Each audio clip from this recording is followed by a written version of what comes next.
Hello, everyone. Welcome to episode 4 of DarkMatter D-Pad. This is our Halloween special. So, if you're listening to this, happy Halloween, everyone.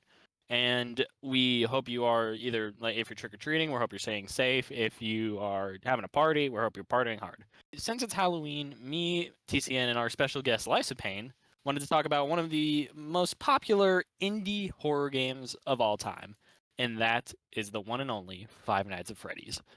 So the first part of this podcast, or sorry, not podcast, episode, is going to be about us talking about the lore, just the general story of not probably not every FNAF game, but like the ones that matter the most. Five Nights at Freddy's was an indie horror game released in 2014. I remember the month specifically; it was August. And when it first started out, it was not very popular. Like it received very little downloads until like big YouTubers like Markiplier, Jacksepticeye, and PewDiePie brought it into the spotlight.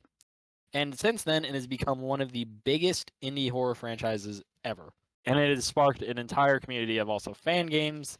Some may be familiar with like Five Nights at the Krusty Krab or Five Nights at Wario's was my personal favorite fan game of FNAF. That's fair. It's a good one, and it's terrifying at that. You don't move at all in the games, but Scott's able to make them absolutely terrifying. All right, so the mechanic of the first game is that you're in an office and you have two doors, one on your right, one on your left, and a camera. And the camera is used to monitor all the animatronics. And the thing is that the phone guy says the animatronics tend to wander a bit, which means they move around the building. So it's up to you to make sure where they are. If they get to your door, you gotta close it. But that's only for Chica and Bonnie. Foxy, however, I mean, you do need to close the door for him, but he does not move like the others. He hides in the Pirate's Cove, and then the longer you don't watch him, the more he'll start to like creep out of the curtain until it's fully open. He'll sprint full speed down the hallway trying to enter your office, but you have to close the door like before he gets to you. And then Freddy is a special situation because The way Freddy moves is whenever he laughs, he moves. That's That's something I learned when trying to beat 2020 mode. When he laughs, he moves. The next game is Five Nights at Freddy's 2, which released, was it 3 months after the first one? Yeah, it was November or October, I believe. Of 2014, yeah. In Five Nights at Freddy's 2, the mechanics are very different. Instead of being in an office with 2 doors, you're just in one office with 3 openings and no doors. You get a light to each area of the room. You're also given a Freddy Fazbear head, which you can put on at will, and it messes with all of the animatronics, so they think you're just another one of them, except for 2 animatronics. It doesn't work on Withered Foxy or the puppet.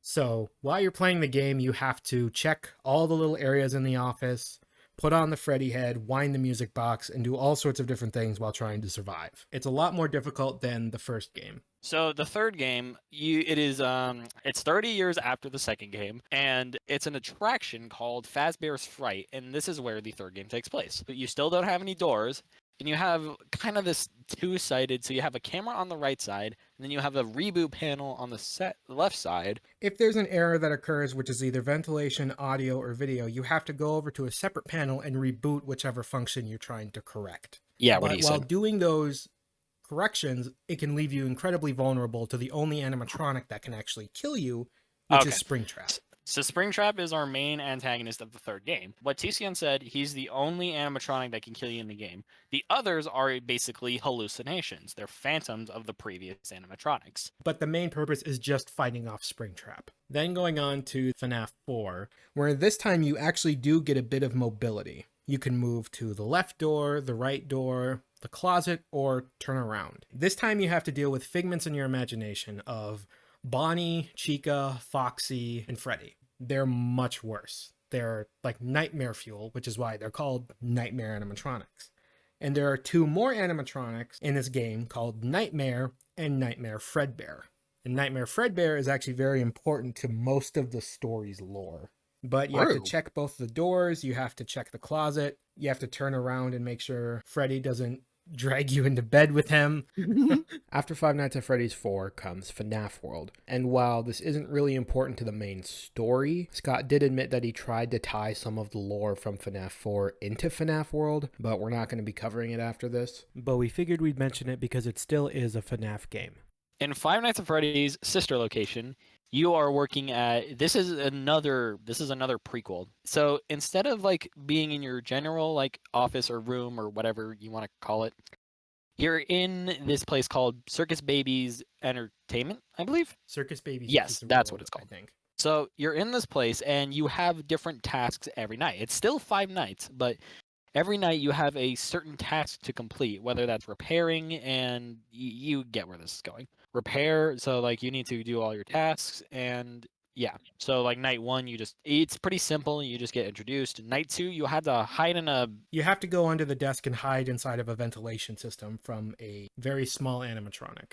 Night 3, you have to sneak through the showroom. So where Ballora is, you have to basically sneak by without making a sound while she's like twirling around in front of you, or else she kills you. And then you have to basically reboot something like. It's the power. You have to reset the power because they couldn't do it automatically. And Yeah.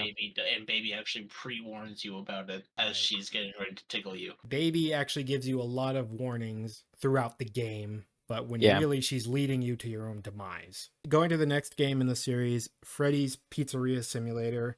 This game is all about tying up loose ends. Well, most of the loose ends. Like the remaining animatronics from Sister Location, Scrap Baby, Scrap Trap, and Lefty, which is also known as the puppet from Five Nights at Freddy's 2. You have to run your own pizzeria as a legitimate business, but also fending off the animatronics in the night. Once you get through all the tasks and get through all the nights and do everything, you burn the restaurant to a crisp. Then moving on to Ultimate Custom Night. This time, instead of dealing with like 4 or 5 or 10 animatronics, you have to deal with 50 from across all of the previous games, and some new ones as well. You're playing as the killer, William Afton, who started this whole thing. And you have to fend off all the animatronics. And this is basically William Afton's personal hell. He dies over and over and over again. It's a punishment for what he's done to the children and to everyone else that he's hurt throughout this entire story. After Ultimate Custom Night, Scott released the very first VR entry into the Five Nights at Freddy's series with FNAF Help Wanted. You get to go around and play all these different variations of previous FNAF games while also trying to solve a mystery and collect tapes, prizes, and other rewards.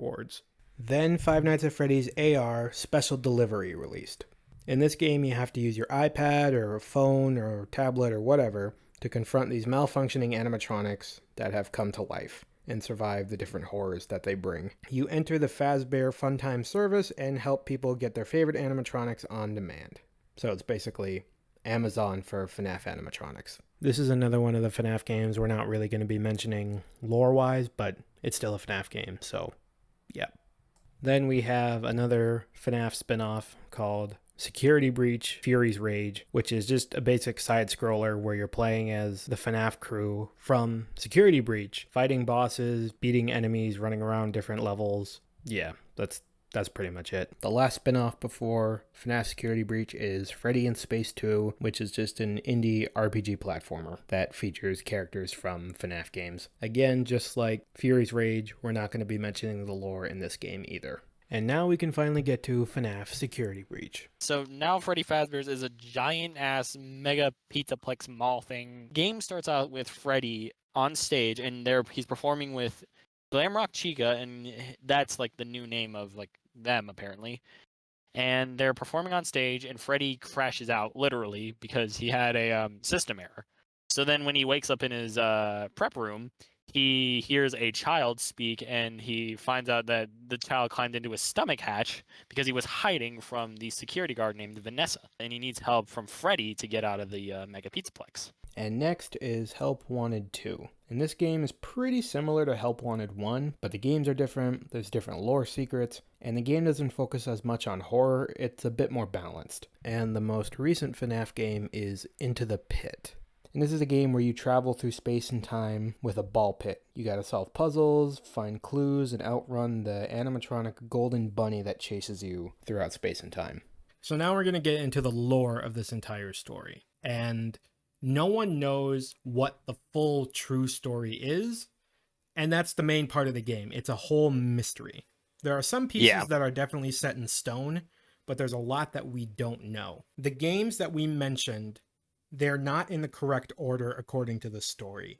The chronological Yeah. order of the games and this story is Five Nights at Freddy's 4, Sister Location, Five Nights at Freddy's 2, Five Nights at Freddy's, Five Nights at Freddy's Into the Pit, Five Nights at Freddy's 3, Pizza Simulator, Five Nights at Freddy's Help Wanted, FNAF Security Breach, and then FNAF Help Wanted 2. So I'm gonna go in order of what happened. So basically, William Afton meets this guy named Henry, and they become really good friends. They hit it off.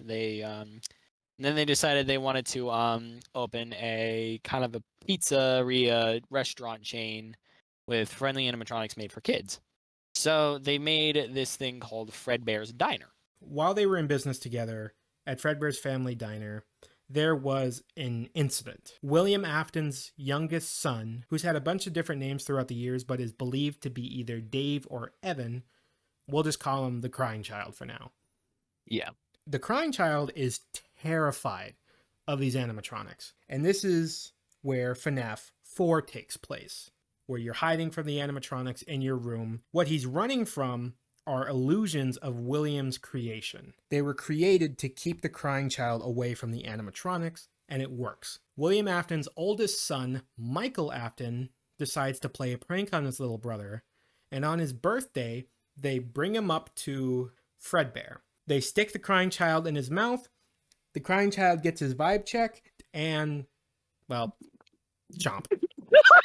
Something inside William Afton snaps, and he goes on this killing spree. After William's youngest son dies, Henry Emily creates an animatronic, a security puppet, to protect Charlotte from any threats or anything bad that could happen to her. Unfortunately, the security puppet isn't able to protect Charlotte, and she gets killed by Afton, making her his first victim. William Afton goes on several different killing sprees, murdering several different children throughout the years. Charlotte ends up possessing the puppet, which we then see in Five Nights at Freddy's 2. Let's just go on to Sister Location. William sends his oldest son, Michael, down into this underground bunker that contains Circus Baby's Pizza World.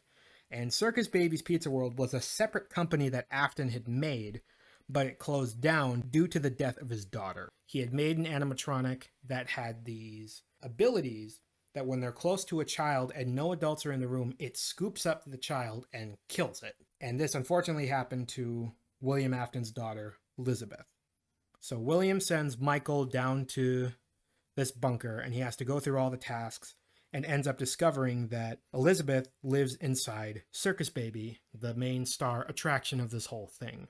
After he figures out her secret, the animatronics betray him and scoop him, and they then use his body to break out of that bunker and live above the surface. The first thing they do is they take over Michael's body, but then after a while they eject Circus Baby from that giant animatronic cluster.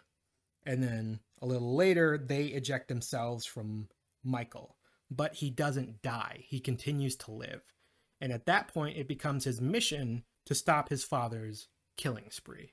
Okay, so FNAF 2, it's like a new and improved Freddy Fazbear, even though this game takes place before it even existed. They have the new toy models is what they refer to. So you got Toy Freddy, Toy Bonnie, and Toy Chica. And then there was a Toy Foxy, but then they got taken apart, so now they just refer to it as the Mangle. Then you got the Withered animatronics, which are the old models that we see in the first game, which are Freddy, Bonnie, Chica, and Foxy. And during this, there's an incident with the toy animatronics where Mangle takes a bite out of the security guard's frontal lobe during the day, and that causes the pizzeria to shut down, which then brings us to Five Nights at Freddy's, where William Afton commits a murder of 5 children, stuffs them all inside the Fazbear suits. Michael applies as the security guard, going under the fake name Mike Schmidt. Eventually, Freddy's closes down, and William Afton breaks into the restaurant to dismantle all the animatronics, to research them and how they're still alive.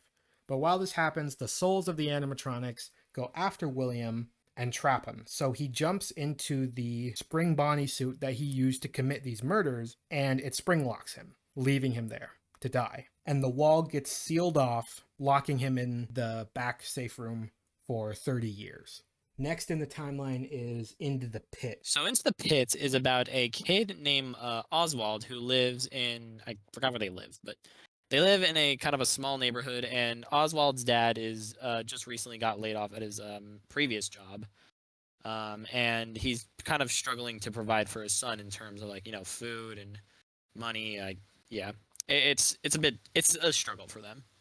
And so Oswald gets dropped off at his usual pizza place called Jeff's Pizza, where after he gets dropped off, his dad he just kind of sits there and eats a couple slices of greasy pizza and just kind of sits there and waits for his dad.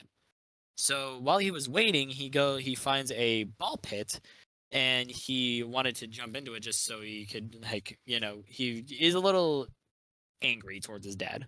So he jumps in the ball pit and tries to hide from him for a while, but it apparently sends him back to 1987 or somewhere in the 1980s, and where it was originally Freddy Fazbear's Pizza, because that's what Jeff's Pizza was. It was originally the Freddy Fazbear's Pizza.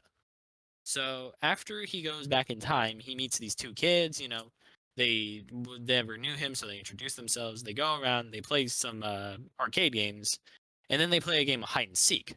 So while Oswald is hiding in the Golden Freddy suit, he sees William Afton lurking around the pizzeria, and he has to hold his breath so that William doesn't catch him. And he is scared shitless, and he doesn't know what to do. So he needs to find the two kids that he met, but after that, he gets caught by William Afton or there's like a panic, and he gets caught by William Afton. So he goes back into the ball pit, and his dad is there waiting for him. But after his dad kind of yells at him for a bit, William jumps out of the ball pit and takes his dad into the alternate Freddy Fazbear's Pizza. So after that, Oswald tries to pull his dad up, but it's not his dad. It's it's pretty much Afton, but it's disguised as his dad. So it's like kind of an illusion of sorts.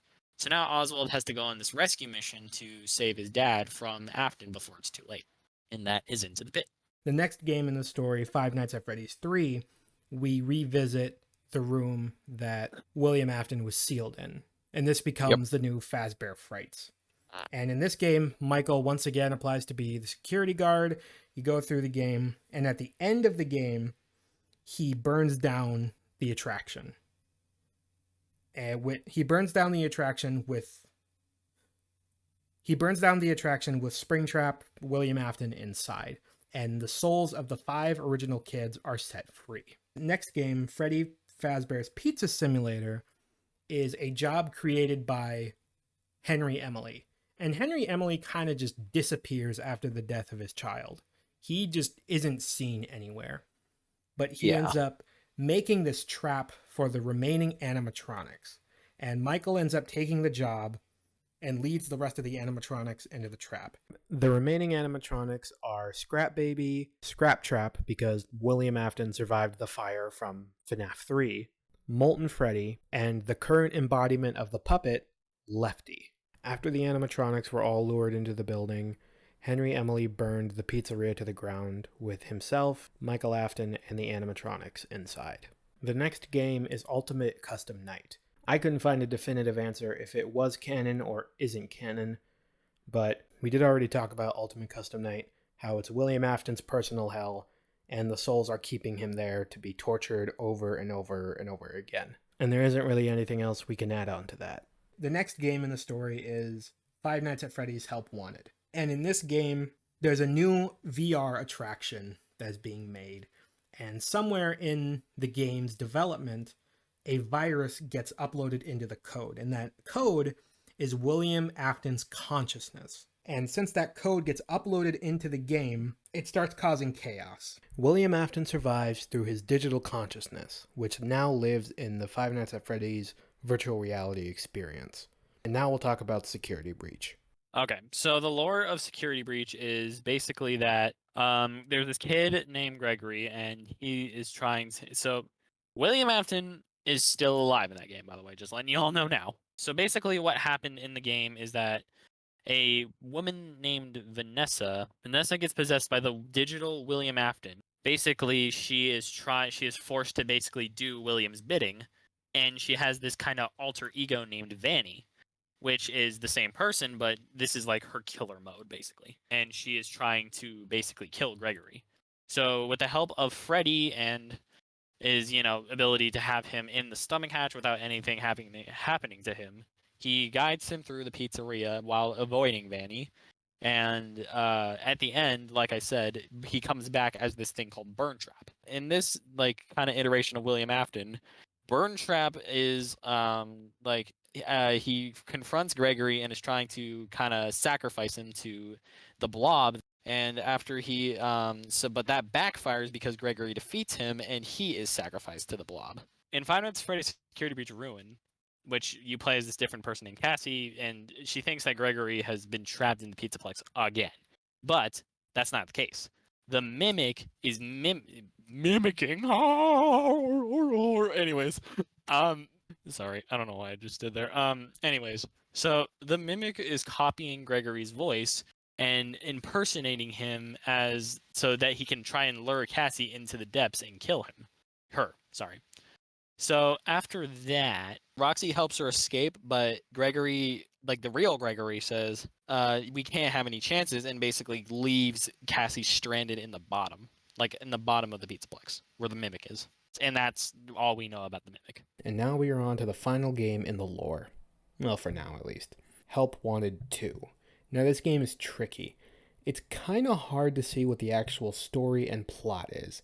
Yes, there's still lore in the game that ties into the Ruin DLC, but there's also a lot of questions. Like, is the Mimic trying to turn Cassie into the new Vanny? Do the staff bots really have dead employees inside of them? What's next for Glitch Trap? And many other questions that we just don't know the answers to right now. So, unfortunately, we can't really go any farther than that. And then for the final part of this episode, we wanted to talk about some of the rather stupid parts of the FNAF series, which is the personal spin that we've put on it, which is a little series called If the Animatronics Could Talk. And basically what that is we've taken a bunch of clips from the movie and we voiced them over ourselves, making them say some very stupid things. The way we started that was Lifespan and I were watching the movie at my place, and we were watching the scene of Michael breaking through the vent.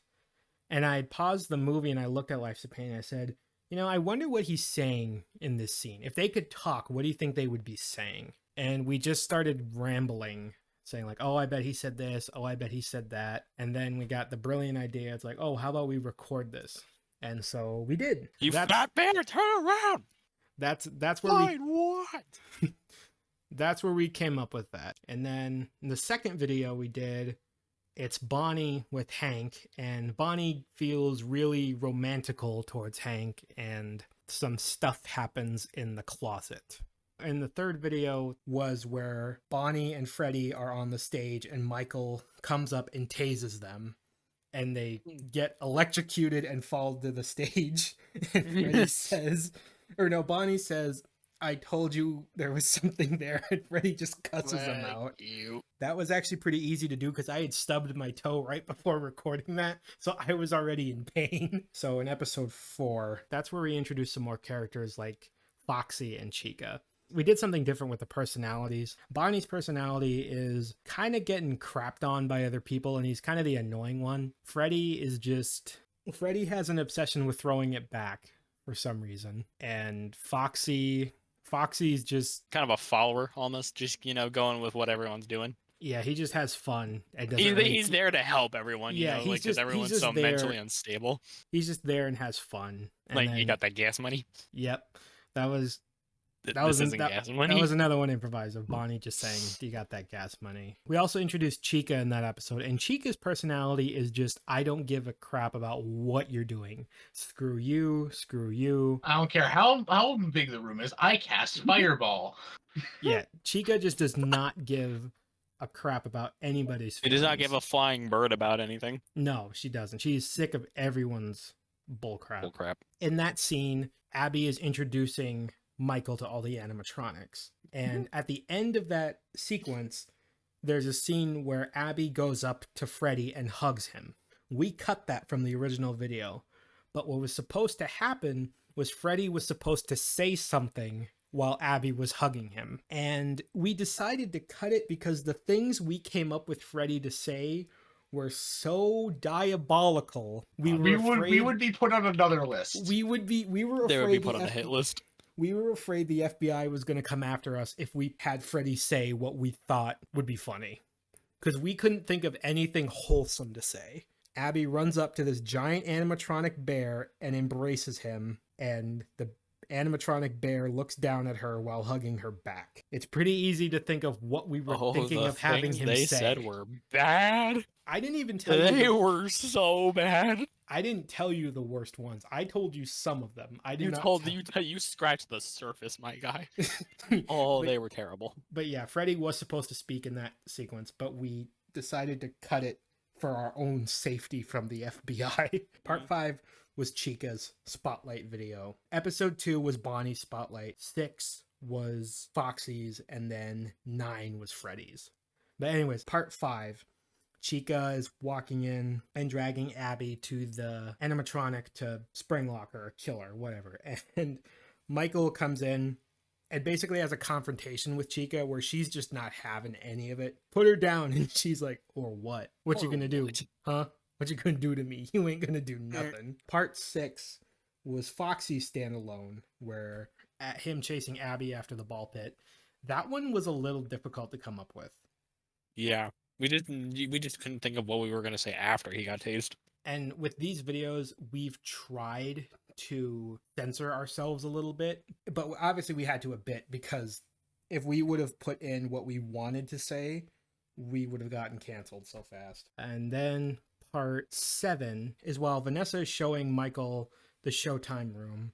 She presses the button, and then Foxy comes out and starts singing Better Place by NSYNC. I think we had something else we were going to have Foxy saying. I think Yeah. he was going to say like Party Time or something like that, but then I got the idea, oh, let's have him sing. And then Mhm. Bonnie just says, that's the wrong movie. Kind of like a fourth wall thing. And Foxy just loses it and says, your mom's a hoe, Bonnie. That's probably one of my favorite improvised lines that we came up with. Then was part 8. And this one, we got a new character. We introduced Golden Freddy. In part 8, Golden Freddy gets to say the N-word. And TikTok didn't like it, and YouTube didn't like it. So I had to take it down and censor it. But I still have the original video where it's uncensored, and it's actually pretty funny. And part 9 is, I think, my favorite part, because this is the standalone Freddy episode we have. We had done a poll asking which character do people want to see more of, and the results were Freddy. The winning results were Freddy by a landslide. So we decided to go with the scene where Freddy is leading Max into a storage room, and he's enticing her to come over and then bites her in half. That video was one of the hardest to do because we couldn't stop laughing. There was a lot of improv in that scene as well. What Freddy first says is, you want the snackies, I got the nummies. But what he was originally going to say was, are you feeling thirsty? I got that Starbucks. Oh yeah, I had this whole Yeah. list of Drinks. Starbucks ingredients. I got 2 number 9s. Yeah, It was like a triple macchiato, 2 pumps of caramel, specifically first before you do the foam. And it was like this. It was straight up like a minute and a half of just a Starbucks order. And since the shorts were only a minute, we couldn't fit that whole thing in. In the end, we decided to go with Big Smoke's order. And then we had to figure out what Max was going to say when she got to Freddy. But Yeah. eventually we decided on letting Freddy sniff her before just chomping her in half. While Freddy is biting Max in half, he goes nom nom nom and then says yummers. And recording that line took... Double digits. That was one of the few ones that took us double digits attempts. Yeah. Either because and the worst part, and the only reason I know that, my throat needed therapy, bro. Whenever I do the Freddy voice, it takes so much out of me because I have to bring my voice down here, and it hurts so much to do. Just saying yummers alone hurts. Like every time it's kind of hard to tell in the videos, but every time I end one of those Freddy clips, I cough. Every Yeah. time. Yeah, and especially if we have to do a line that takes multiple tries, it gets harder and harder because with Oh, yeah. Bonnie, With Bonnie, I'm not stressing my voice at all. I'm just talking slightly lower, but you're going like way the hell down. I'm going into character. Freddy needs to touch the children. Or, I guess in Glamrock Freddy's case, Gregory, you need to get inside of me, Gregory. But yeah, the videos, they're definitely really fun to do, but they're also pretty difficult at the same time. Yeah, And coming up it's with not this, something I can do daily. It's something I can do once or like 2 or 3 times a week. most of these ideas for the videos come to us in the middle of the night when we're trying to relax. Our brain just comes up with the scenario and goes, wait a minute, what if Freddy starts throwing it back? This is funny. So we record it and Yeah. The fact that the whole thing started with us just wanting to rewatch the entire FNAF movie just because we thought it was cool. And then I was just like, what if Freddy threw it back? I can't remember if you came up with that line or if I did. So one of us came up with the idea, and then I know I came up with the line for Freddy, but one of us came up with the idea of what if the Yeah. animatronics were speaking? Yeah, I think I paused the movie and it's like, what do you think Bonnie would say in this situation? Where it's like, oh wait, I think Bonnie would say, "You fat bear, turn around," or something like that. Like they're just aggressive towards each other. And then speaking to one of the main bloopers that I did upload, when Michael is first approaching the animatronics because he thinks they're hurting Abby, that was one line. When we recorded that, that was one of the hardest things we ever had to do because we broke character Oh yeah. several times during that recording. Yeah, I don't know if the viewers realize this. Like, if after you listen to this, go back into the videos, and you can hear the difference between whenever a line was easy for me and a line is hard for me, because it's not just retakes because we screw something up. We either don't think something is funny, so we redo it. We scrap the idea and we go to a different segment. We have to redo it because we start laughing. We have to redo it because something messes up. Or I start coughing in the middle of it and we have to redo it. The amount of strain I put on my voice just for the content. To bring you guys content, I put myself through pain. Yeah, Right. exactly. I will admit though, it I didn't tell you this yet, but it was actually a pain to get you to do voices because you wouldn't get angry enough during certain segments. I'm really sorry about that. Like, I'm just not usually that angry on a daily basis. I'm not mad at you. I'm just saying that was just one of the difficulties because I didn't know how to explain it. I'm like, okay, can you be a little angrier when you're yelling this? Like it was so hard because I'm trying to be nice because you're doing this for free and you're willing to help me out with this. Yeah, but so many, exactly. But so many times it's like I'm gonna slap you if you don't get this right. This He's is the gonna ninth slap me on my take. Unfortunately, we had a lot of bloopers, but the only one I posted was when Freddy broke character trying to threaten Mike with a chair and challenge him to a fight. Because he goes, "Oh, what are you going to do with a chair?" And in that moment, you can hear it in the blooper. I make the slightest little wheeze of laughter. And the second I make that noise, everything breaks loose. And we just lost it for like 5 minutes. Yeah, and if you look at the captions and everything, you can see I continue, and then all of a sudden I say a word and it's done. Yeah, Gone. He kept trying to make the line work, which I applaud you for that, but it was too far gone by that I'm point. sorry. Whenever you get me to slightly break the character with how bad that hurts my throat, it's impossible for me to get back. The whole Bonnie's guitar breaks during the showtime, and Freddy goes, "We were gonna be on Broadway." Broadway. We were gonna be on Broadway. That one took a lot of tries too, and I don't know why that was so funny, but it was. The other one that was really funny that we improvised was the fort scene. That was probably the most difficult dialogue to come up with. Oh yeah, because absolutely. We didn't know what they should say because Freddy's picking up a chair. What is he going to say? "Oh, I'm helping." No, Freddy doesn't say that. What Freddy would say is, "I'm about to throw it back on this chair." That's what Freddy would say. Or that's what our version of Freddy would say. How much throw back power do you think this chair could withstand? Eventually, we just had Freddy go, "Chair." Chair. He is so mesmerized by the chair. And he's so mesmerized. He's like a little kid. He's so happy that he participated. And he puts the chair down. He's like, "Participation points." I'm helping. And remember the original was supposed to be Dumbass. I am helping, but then I forgot. I actually more specifically, I forgot the line. So I just went, participation points. The last one that we did that we improvised was where all the animatronics are facing against William when they learn what he did. No. Yeah, we said I made you. No, that one that took two. I think that took 3 tries. Freddy said nuh-uh, and then we also had him say, "Are you ready for Freddy?" We wanted to get that line in the videos since the first one. I remember that specifically. yeah. We've been trying to find a perfect place for Freddy to say. We were trying to juice it, and we Yeah. couldn't juice it good enough, and then we got it. And then I found a way, and we were so happy, but my throat hurt so much. All right, guys. So that's going to be the end of the podcast episode. We hope you all enjoyed it and learning a little bit about the FNAF lore and just all the things that we've done with this glorious indie horror game series. And we hope we can see you in the next episode. All right, peace out, everyone. or.